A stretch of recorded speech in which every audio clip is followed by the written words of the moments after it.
Hi friends, आज हम लोग मंगलम पाठ पढ़ेंगे जो संस्कृत का फर्स्ट क्लासेज होगा हम सभी का।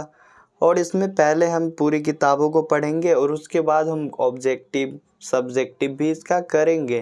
तो पहले हम इसका जो किताब का एक एक पॉइंट है उन सभी को हम पढ़ लेते हैं। उसके बाद हम क्या करेंगे, पढ़ेंगे अच्छे से, ऑब्जेक्टिव भी पढ़ेंगे और सब्जेक्टिव भी पढ़ेंगे। तो आज का फर्स्ट क्लासेज है हमारा संस्कृत का। और फिर ऐसे ही कितने 13 क्लासेज होंगे, 14 शायद। इसमें क्या है, बुक में 14, बुक में क्या है, इस बुक में 14 पाठ हैं। तो हम स्टार्ट करते हैं। पहला मंगलम पाठ के बारे में कुछ हम बता देते हैं। पहले क्या है, मंगलम पाठ के लेखक कौन है। लेखक जो कवि है, लेखक तो नहीं कह सकते, कवि एक तरह से। कवि कौन है, तो विद्यापति है, सॉरी वेद व्यास जी है, विद्यापति नहीं, वेद व्यास जी है, वेद व्यास जी है। और इसके रचयिता कौन है, तो वेद व्यास जी, महर्षि वेद व्यास जी है। और इसमें कुल कितने मंत्र है, तो 5 मंत्र। कितने हैं, 5 मंत्र हैं। इसमें कुल 5 मंत्र हैं और मंत्रों और 4 उपनिषद से लिया गया है। 4 उपनिषद से लिया गया। कितने, 4 उपनिषद से लिया गया है। 4 उपनिषद से लिया गया है। और इसमें क्या है, परमात्मा, सत्य असत्य की जानकारी दी गई है। कैसे नदियाँ अपना नाम और रूप छोड़कर समुद्र में मिल जाती है। सोने के पात्र से किसका मुख ढका है, सत्य का मुंह ढका है। आत्मा के बारे में बताया गया, आत्मा कितना सूक्ष्म से सूक्ष्म और बड़ा से बड़ा, ये सभी पाठ में बताया। आगे पढ़ेंगे तो सब आपको देखने को मिलेगा। तो हम क्या करते हैं, तो स्टार्ट करते हैं। तो स्टार्ट करें हम अब। तो स्टार्ट करते हैं पहला मंगलम पाठ। मंगलम पाठ क्या है, पद्यात्मक रूप में है। अक्सर पूछा जाता है किस रूप में, तो यह पद्यात्मक रूप में। तो पहला क्या है मंगलम पाठ में, पहला क्या है, उपनिषद वैदिक वाङ्मयस्य अंतिम भागे दर्शनशास्त्रस्य सिद्धांतानां प्रकटयन्ति।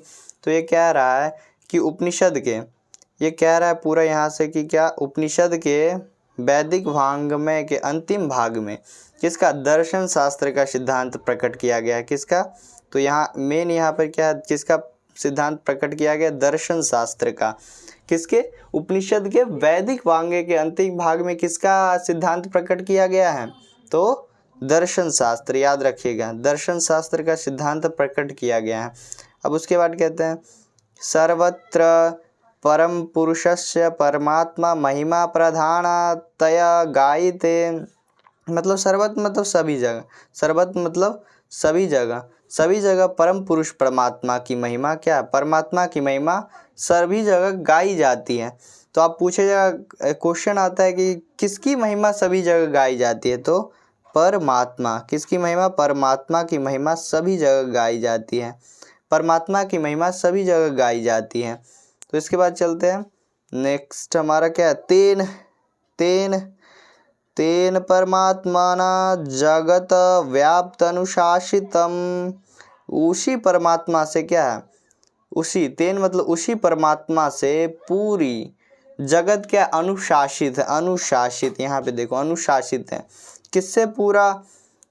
किससे पूरा जगत अनुशासित है, तो परमात्मा से। किससे, परमात्मा से। क्वेश्चन आएगा परमात्मा से किससे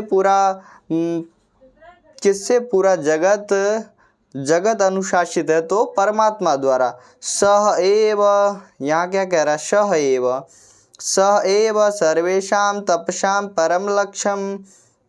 मतलब वही परमात्मा जो है, परमात्मा जो है सभी तपस्वियों का क्या है, परम लक्ष्य है। जो साधु होते हैं, संत होते हैं, वैरागी होते हैं, उन सभी का लक्ष्य क्या होता है, धन दौलत नहीं होता है। उन सभी का लक्ष्य होता है परमात्मा की प्राप्ति। जो है परमात्मा, उनका अंतिम लक्ष्य यही होता है, हम परमात्मा को प्राप्त करें। अब इसके बाद के अस्मिन् पाठे परमात्मा परा उपनिषद वैदिक उपनिषद पद्यात्मक पंच मंत्र संकलित। इस पाठ में परमात्मा की उपनिषद पद्यात्मक, किसमें, इस पाठ में बताया गया यह पद्यात्मक रूप में, यह 5 मंत्र संकलित है। यह क्या है, उपनिषद से लिया गया है और इसमें 5 मंत्र। कितने मंत्र है, तो पहले बोल दिए कितने मंत्र है, तो 5 मंत्र है और कहाँ से लिया गया है, तो उपनिषद से लिया गया है। पूछेगा यह मंगलम पाठ कहाँ से लिया गया, मंगलम पाठ जो है मंगलम पाठ जो है कहाँ से लिया गया है, मंगलम, यहाँ पे देखो मंगलम पाठ कहाँ से लिया गया है, तो मंगलम पाठ हमारा उपनिषद से लिया गया, उपनिषद से लिया गया है। अब आते हैं हिरण्मयन। यहाँ देखो पहला मंत्र कहाँ से लिया गया, तो ईशावास्य उपनिषद से, याद रखना। इसमें किसके बारे में चर्चा है, तो इसमें सत्य के बारे में ही चर्चा है। आ जाओ, तो इसमें क्या कहता है, हिरण्मेन पात्रेण सत्य शपिहितम मुखम। हिरण्मेन मतलब सोने के पात्र से, हिरण्मेन मतलब क्या होता है, हिरण्मेन मतलब सोने के पात्र से, सोने के पात्र से, सोने के पात्र से, किससे, सोने के पात्र से, सोने के पात्र से किसका, सत्य शपिहितम मुखम, सत्य का मुख ढका हुआ है, किस पात्र से, तो सत्य, सत्य का मुख किससे ढका हुआ है, तो सत्य का मुख सोने के पात्र से ढका हुआ है, यह सोना के पात्र से ढका हुआ है। ठीक है। तत्वम पूषणम, अब यहाँ क्या कहता है, तत्वम पूषणम अपावृणु सत्य धर्माय दृष्टते। तत्वम हे परम पुरुष परमात्मा, ये सत्य को दिखने के लिए कहता है कि सत्य को, सत्य धर्माय दृष्टते, दृष्टते मतलब जानते हो देखना होता है, मतलब सत्य को देखने के लिए, सत्य को देखने के लिए इस पर्दे को हटा दीजिए, ये सोने के पात्र को, सोने के पात्र को क्या कर दीजिए, सोना के पात्र को हटा दीजिए, ये सोना के पात्र है उसे हटा दीजिए। ठीक है, समझ में आया। इसमें पहले बोला गया, एक बार और समझा देता हूँ। हिरण्मेन पात्र सत्य शपितम मुखम तत्वम पूषणम अपावृणु सत्य धर्माय दृष्टते। बोलो मेरे साथ, हिरण्मेन पात्र सत्य शपितम मुखम तत्वम पूषणम अपावृणु सत्य धर्माय दृष्टते। कहता है कि सोने के पात्र को, सत्य का मुख सोने के पात्र से ढका हुआ है। हे ईश्वर, हे परम पुरुष परमात्मा, इस सत्य को देखने के लिए इसे हटा दीजिए। ठीक है, तो अब चलते हैं हमारा नेक्स्ट। ये कहाँ से लिया गया, तो हिरण में ईशावास्य उपनिषद, याद रखना पहला पद ईशावास्य, ईशावास्य उपनिषद से लिया गया, ईशावास्य उपनिषद से। अब चलते हैं हम नेक्स्ट पे, क्या नेक्स्ट मंत्र अरुणयान, ये कहाँ, कठोपनिषद से लिया गया, कठोपनिषद से लिया गया, कठोपनिषद से लिया गया है। अरोनियान महतो महियान, चलो स्टार्ट करें, ध्यान देना। अरोनियान महतो महियान, अणु से भी सूक्ष्म, सूक्ष्म से सूक्ष्म, अणु से भी अणु या सूक्ष्म से सूक्ष्म और महान से भी महान, क्या है, अणु से भी सूक्ष्म से सूक्ष्म, आत्मस्य जंतोर्णितो गुहायाम, मतलब क्या कह रहा है, सूक्ष्म से सूक्ष्म, सूक्ष्म से सूक्ष्म और महान से भी महान क्या है, आत्मा है। यह जंतु के कहाँ रहता है, तो जंतु के हृदय रूपी गुफा में कहाँ रहता है, तो यह जंतु के हृदय रूपी गुफा में वास करता है। समझ में आया इसका। अरोनियान महतो महियान आत्मस्य जंतोरितो गुहायाम, यह आत्मा सूक्ष्म से सूक्ष्म और महान से भी महान है। यह आत्मा जंतु के हृदय रूपी गुफा में वास करता है। तम क्रसु पश्यति बीत शोके धातु प्रसाद महिमात्मन। तम क्रतु बीत शोके, तो क्या होते हैं, जो क्या कहते हैं, जो विद्वान लोग होते हैं, इसे बिना शोक रहित होकर क्या करते हैं, शोक रहित होकर देखते हैं, शोक रहित होकर इसे देखते हैं, शोक रहित होकर इस आत्मा को देखते हैं। समझ में आया। पहला कहाँ से लिया गया है, तो ईशावास्य उपनिषद, याद रखना, हम बार बार लिखाएंगे याद हो जाएगा। ईशावास्य उपनिषद। दूसरा कठोपनिषद, इसमें आत्मा के बारे में कठोपनिषद, ठीक है, कठोपनिषद याद आया। पहला ईशावास्य, दूसरा कठोपनिषद। अब ये मुंडकोपनिषद से लिया गया, सत्यमेव जयते, ये तो ऑब्जेक्टिव में जीके टाइप से आता ही है।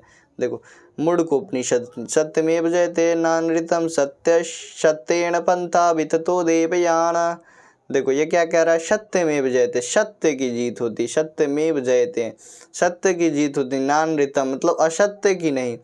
मतलब क्या होता है, किसकी जीत नहीं होती है, तो असत्य की, असत्य की, असत्य की जीत नहीं होती है। और यहाँ किसकी जीत होती है, तो हमें सत्य की जीत होती है। सत्येण पंथा विततो देवयान, कहते हैं यह सत्य के मार्ग, जो सत्य का मार्ग है यह देवलोक तक जाता है। यह मार्ग कहाँ तक जाता है, तो देवलोक, देवलोक तक जाता है, देवलोक तक जाता है। सत्य का मार्ग कहाँ तक जाता है, तो देवलोक। एनाक्रमंत ऋषियो याप्त काम यत्र तत्र सत्यस्य परम निधानम। एनाक्रम ऋषिया, इसी मार्ग पर चलकर, ऋषिगण क्या कहते हैं, ऋषिगण जो है हमारे ऋषिगण, ऋषिगण जो होते हैं किस मार्ग पर, तो सत्य की मार्ग पर चलकर, सत्य की मार्ग पर चलकर, सत्य की मार्ग पर ही चलकर कहाँ जाते हैं, तो वो देवलोक तक जाते हैं, देवलोक, देवलोक तक जाते हैं। कहाँ, सत्य के मार्ग पर चलकर देवलोक तक जाते हैं।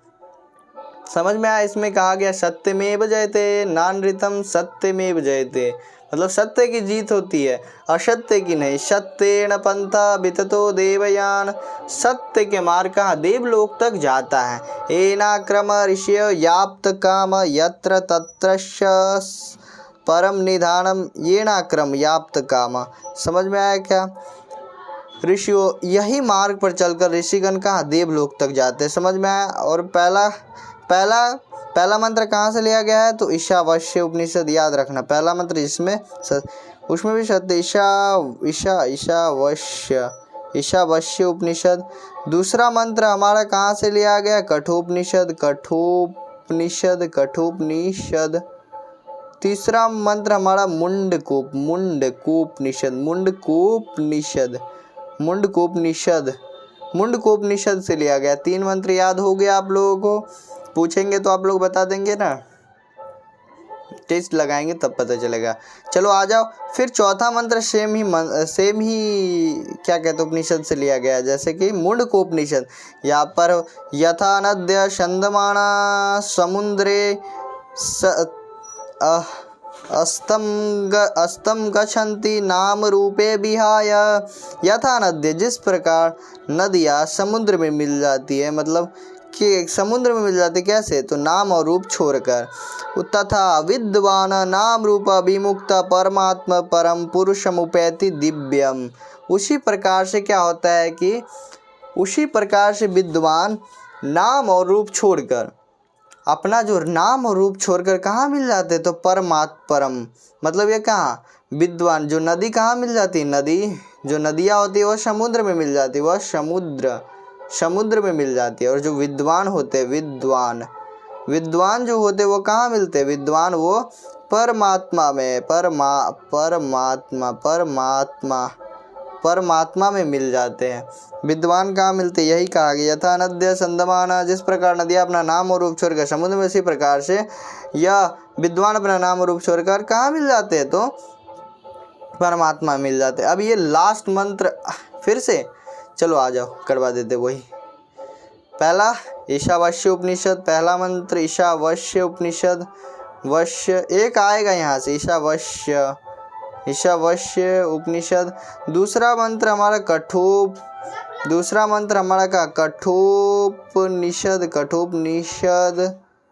और तीसरा मंत्र हमारा कहाँ से लिया गया, मुंडकोपनिषद से लिया गया है। और चौथा मंत्र भी हमारा मुंडकोपनिषद से लिया गया, समझ में। और 5वां मंत्र श्वेताश्वर, लिख लो, 5वां मंत्र श्वेताश्वर उपनिषद से लिया गया, ठीक है, समझ में। अब यहाँ देखो, वेदा हेमतम, यहाँ पे ध्यान दो, अरे आ जाओ, वेदा हेमतम पुरुष महांतम आदित्य वर्णम तमस परस्तात वेदाहम, वेद के रूप में क्या है, वेद पुरुष के रूप में महान है, आदित्य वर्णम, जिस प्रकार से सूर्य क्या होते हैं, उगते ही अंधकार दूर हो जाते, तमेव वदति मृत्यु मेति नान्य पंथा विद्वान। देखो मृत्यु तो सत्य है, इस मार्ग पे सभी को चलना जाना गुजर कर जाना ही पड़ता है, इसमें बताया गया है। वेदायम तम पुरुष महानतम, वेद के रूप में क्या है, पुरुष के रूप में वेद महान है और जिस प्रकार से अंधकार दूर कर देते हैं। और यह सत्य यहाँ बताया गया है कि लास्ट में बताया गया है कि मृत्यु अटल है, एक न एक दिन सभी को आना है। ये श्वेताश्वर उपनिषद से। क्या आप लोगों को समझ में आया? ये पूरा क्लासेज आप लोगों को कितना मज़ा आया? चलो यहाँ पे हमारा क्या है, पूरा एक चैप्टर समाप्त हो गया। तो कॉन्ग्रेचुलेशन आप सभी को, आप लोगों को क्या हो, बधाई हो। क्या हुआ कि आपका क्या फर्स्ट पार्ट क्या हो गया, ख़त्म हो गया। जो आपका मंगलम पार्ट है वो ख़त्म हो गया। और हम क्या करते हैं अब, कल इसका क्या ऑब्जेक्टिव वाला जो होगा, ऑब्जेक्टिव और सब्जेक्टिव साथ में होगा तो लगवा देंगे और डाल देंगे। ठीक है, तो आज आप लोग क्या कर लीजिए, इसको पढ़ लीजिएगा। मंगलम पाठ समाप्त हो गया। इसमें क्या है, इस पाठ में देखो एक बार और फिर से बता देते हैं। पहला मंत्र इसमें बताया गया है हिरण्यमेन पात्र, इसमें हिरण्यमेन पात्र सत्य सपितम तत्वम पूषणम। एक बार पूरा मंत्र को पढ़ देते हैं, ठीक है। आप लोग एक बार और ध्यान से पढ़ना। हिरण्यमेन पात्र सत्य सपितम मुखम तत्वम पूषणम अपावरणो सत्य धर्माय दृष्टते, मतलब सोने के पात्र से क्या हुआ है, सत्य का मुख ढका हुआ है ईश्वर, हे परम पुरुष परमात्मा, इस पात्र को हटा दीजिए। अनु से भी इसमें आप दूसरा कठोपनिषद से लिया गया।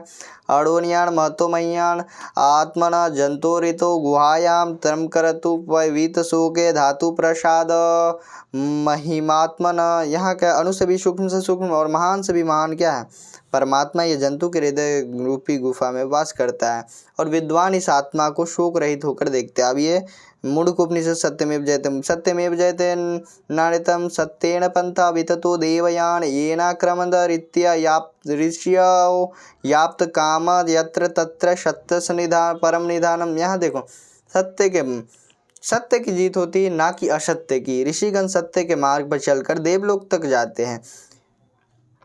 समझ में आया कि सत्य का मार्ग देवलोक तक प्रशस्त होता है। अब ये भी मुंडकोपनिषद से लिया गया। यथा नद्य छंदमाना यस्तम गच्छन्तु नाम रूपे व्या तत्व तथा विद्वान शोक रहित